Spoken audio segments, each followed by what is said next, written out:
हमारे साथ खास मेहमान भी जुड़ गए हैं। हमारे साथ major general retired Brajesh Kumar मौजूद हैं जो रक्षा विशेषज्ञ हैं। हमारे साथ ब्रिगेडियर विनोद दत्ता मौजूद हैं, रक्षा विशेषज्ञ हैं। हमारे साथ हैदर हयात खान मौजूद हैं, पाकिस्तानी पत्रकार हैं, पाकिस्तान से हमारे साथ जुड़े हैं। और मेरे सहयोगी सुमित चौधरी हमारे साथ मौजूद हैं।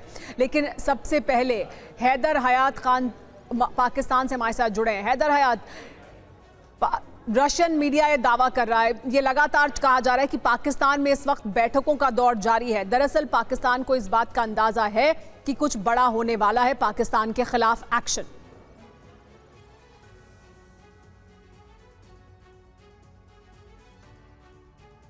आपका माइक म्यूट है जी, बोलिए बोलिए। जी मैं ऑडिबल हूँ। मैं ऑडिबल हूँ जी, अब आप ऑडिबल हैं। बहुत शुक्रिया। देखिए सुमेरा, सबसे पहले तो ये जो पहलगाम में वाकया हुआ, जिस तरह इंडियन मीडिया रिपोर्ट कर रहा है कि इसमें इतनी हलाकतें हुई हैं, तो सबसे पहले तो मैं समझता हूँ एज ए पाकिस्तानी सिटीजन मेरे भी सेंटिमेंट्स यही हैं और मेरे साथ जो दीगर पाकिस्तानी हैं उनके भी सेंटिमेंट्स यही हैं कि हम लोग अफसरदा हैं इस वाकये के ऊपर।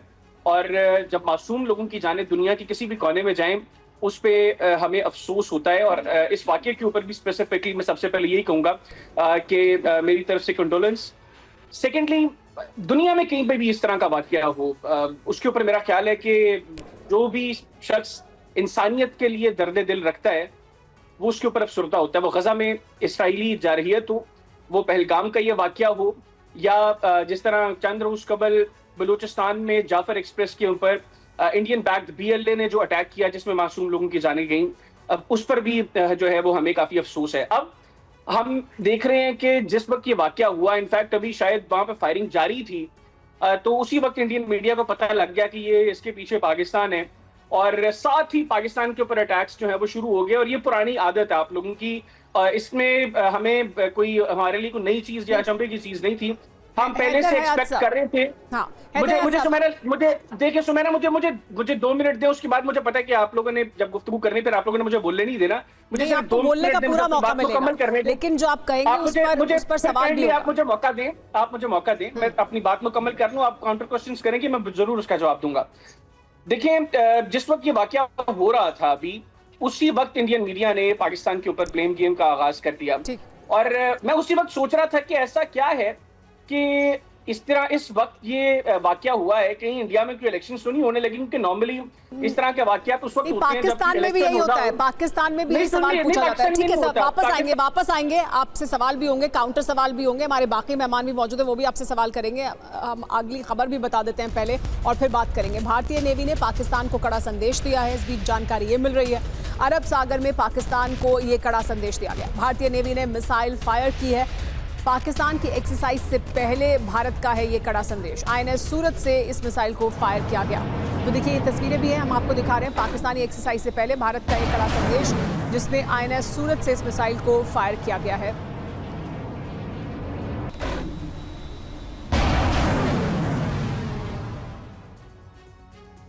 लेकिन पहले प्रधानमंत्री नरेंद्र मोदी ने आज बड़ा संदेश दिया और उसके बाद फिर अरब सागर में एक्शन देखने को मिला। INS सूरत से MRSAM मिसाइल फायर की गई है। भारतीय नेवी ने फायर की है MRSAM मिसाइल। जमीन से हवा में मार करने वाली ये मिसाइल है जिसे दागा गया है। पाकिस्तान नेवी की एक्सरसाइज से पहले भारत ने ये कड़ा संदेश दिया है। भारत ने ये कड़ा संदेश दिया एक मिसाइल को फायर कर INS सूरत से इस मिसाइल को फायर किया गया। ये मिसाइल MRSAM मिसाइल है जिसे ज़मीन से हवा में मार करने वाली मिसाइल है ये, और इसको दागा गया है INS सूरत से। पाकिस्तान की नेवी की एक्सरसाइज से ठीक पहले भारत का ये कड़ा संदेश है। हमारे साथ सुमित बने हुए लगातार, मेरे सहयोगी। सुमित, ये पहले भी कहा जा रहा था कि एक कोऑर्डिनेटेड एक्शन देखने को मिलेगा भारतीय नेवी की तरफ से। ये जो मिसाइल फायर की गई है, क्या ये भी उसी को दर्शाता है? देखिए, वैसे तो ये रूटीन है, भारत लगातार अपनी क्षमताओं को बढ़ा रहा है, इंडिजीनियस क्षमताओं को बढ़ा रहा है जो भारत की खुद है। लेकिन अगर आप संदेश देखें तो ये ज़रूर है कि अब जो भी होगा वो वेल कोऑर्डिनेटेड, या फिर आप कह सकते हैं कि मल्टी डायमेंशनल होगा। मल्टी डायमेंशनल इसलिए मैं बार बार कह रहा हूँ क्योंकि हो सकता है कि एक नहीं कई जगहों पर ऐसे एक्शन लिए जाए। और ये एक्शन इसलिए क्योंकि पाकिस्तान अभी भी कई जगहों से लगातार, हमने प्रधानमंत्री मोदी ने, आपने देखा कि उन्होंने साफ तौर पर, कल रक्षा मंत्री ने भी कहा, आज प्रधानमंत्री मोदी ने भी कहा कि पीछे बैठे हुए जो उनके आका होते हैं, जो कर्टन इन पर्दे के पीछे बैठकर इन सभी घटनाओं को अंजाम देते हैं, आतंकवादी साजिशों को अंजाम देते हैं, उनके खिलाफ भी कार्रवाई होगी। और प्रधानमंत्री मोदी ने स्पेसिफिकली ये भी कहा कि अब कोई ज़मीन नहीं बचेगी उनके लिए। तो निश्चित तौर पर शायद इसी वजह से ये मल्टी डायमेंशनल आप कह सकते हैं कि अटैक्स या फिर आप कह सकते हैं कि एक्शंस होंगे, और ये इसलिए भी क्योंकि पाकिस्तान की तरफ से अभी भी इनको या तो आप उन इलाकों से निकाला जा रहा है, इनको बचाया जा रहा है और पर्दा डालने की कोशिश की जा रही है, और शायद इसीलिए ये एक्शंस लेने की ज़रूरत है इस समय। जी हाँ, ये एक्शन लेने की ज़रूरत है और ऐसा हुआ भी है। हमारे साथ खास मेहमान भी मौजूद हैं, हमारे साथ मेजर जनरल ब्रजेश कुमार मौजूद हैं। ब्रजेश जी, ये अभी आप पाकिस्तान से हमारे साथ जो मेहमान जुड़े हैं उनको भी सुन रहे थे, उनका कहना है कि जैसे ही हमला हुआ भारत की तरफ से कहा जाने लगा कि पाकिस्तान इसके पीछे पाकिस्तान का हाथ है। मैं उनको जवाब दूं इससे बेहतर मैं समझती हूं कि आप जवाब दें कि ये क्यों है कि पाकिस्तान का हाथ है इसके पीछे, क्यों हर आतंकवादी घटना के पीछे पाकिस्तान का हाथ कहा जाता है। जब पाकिस्तान के आर्मी चीफ खड़े होकर कहते हैं कि कश्मीर हमारी शहरग है, हम उस मुद्दे को कभी नहीं छोड़ेंगे, हम उस मुद्दे को लेकर आगे बढ़ते रहेंगे और वो आतंकवाद के जरिए है। ब्रजेश जी। समयरा, ये देखिए, इसमें एक पैटर्न है। जो चीजें पब्लिक डोमेन में है वो तो है ही, हम सभी देखते हैं, लेकिन जब लीडरशिप बात करती है तो उनके पास में उपयुक्त इनपुट्स होते हैं जो शायद हम सब शेयर नहीं करते हैं। मगर ये देखिए, जब क्लिंटन साहब आए थे 1999 में, कश्मीर में छत्तीसगढ़ में 35 लोगों को मारा गया था। अभी की घटना देखिए, हमारे पास यूएसए के वाइस प्रेसिडेंट घूम रहे हैं, हमारे प्राइम मिनिस्टर गए हुए थे सऊदी अरेबिया में। 7 दिन पहले जो राष्ट्रपति, जो आर्मी चीफ है पाकिस्तान का, जनरल आसिफ मुनीर, उनका बयान सुने जो नॉन रेजिडेंट पाकिस्तानी को दे रहे हैं। तो ये सब चीजें छिपी नहीं है, ये एक संदेश देता है।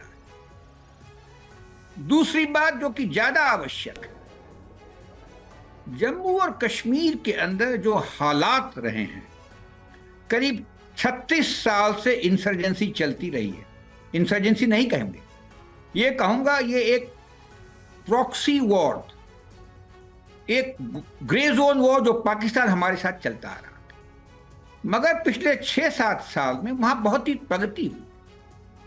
2023-24 में करीब 2 करोड़ से ज्यादा सेनानी वहां थे। इन सबों को देख करके पाकिस्तान के जो हैंडलर्स हैं, जो उनकी जो कमान है, वो काफी विचलित हो रही। और ये जो काम उन्होंने किया है परसों, घृणा और दर्दनाक तो है ही, वो अपने लाभ में अपने स्पैनर फेंकने का काम किया। जम्मू कश्मीर में जो हो रहा है दरअसल वो खटकता है कि कितनी बड़ी संख्या में तमाम सैलानी वहाँ पहुँच रहे हैं, वहाँ नॉर्मल सी है, वहाँ और ज़्यादा सामान्य हो रहे हैं हालात। मैं खुद कश्मीर में कई बार गई और पहले के मुकाबले अब जिस तरह से हालात बदले, आप रात में सड़क पर घूम सकते हैं, आप श्रीनगर और बाकी तमाम शहरों की सड़कों पर सैलानी भी वहाँ पर बड़ी संख्या में दिखाई देते हैं और आम लोग भी, कश्मीर के लोग भी बाहर निकलते हैं और वो भी ये कहते हैं कि बदला है कश्मीर। लेकिन